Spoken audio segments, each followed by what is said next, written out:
থিসারা পেরেরা একবার বলেছিলেন ঢাকার বোলিং ইউনিটের অধিনায়ক মুস্তাফিজুর রহমান। বাস্তবতাও বলে ঠিক তেমনটাই। মুস্তাফিজ ঢাকা ক্যাপিটালসের বোলিং ইউনিটের মূল চালিকা শক্তি, কিন্তু এই ফিজকেই মঙ্গলবার দেখা গেল এক ভিন্ন রূপে।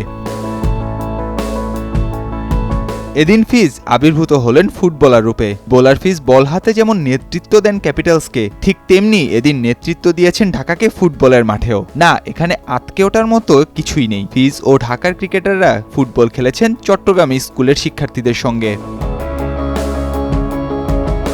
মঙ্গলবার বিপিএলে নিজেদের বিশ্রামের দিনটা বেশ ব্যস্তভাবে কাটিয়েছেন ঢাকার ক্রিকেটাররা। চট্টগ্রাম ক্যান্টনমেন্ট পাবলিক কলেজের শিক্ষার্থীদের সঙ্গে কাটিয়েছেন তারা সময়। শিক্ষার্থীদের সঙ্গে ফুটবল খেলায়ও মেতে উঠতে দেখা যায় সাব্বির মুস্তাফিজদের।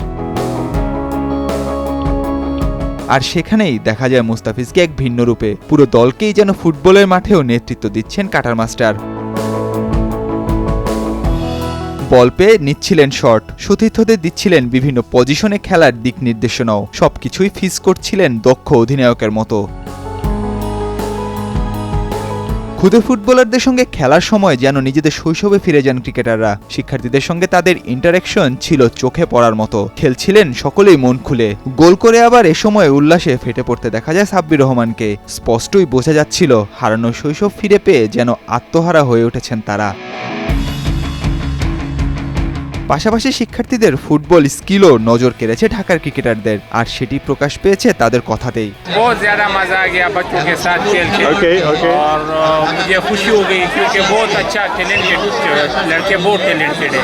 फुटबॉल भी देखा, उसका वो सरमनी स्किल देखा तो बहुत अच्छा लगा। এদিকে ক্রিকেটারদের কাছ থেকে দেখতে পেয়ে উচ্ছ্বাসিত খুদে ভক্তরাও। ম্যাচ শেষে তাই জেকে ধরেন তারা পছন্দের ক্রিকেটারদের। অটোগ্রাফ দেয়া, ছবি তোলা সবকিছুই যেন তাদের চাই।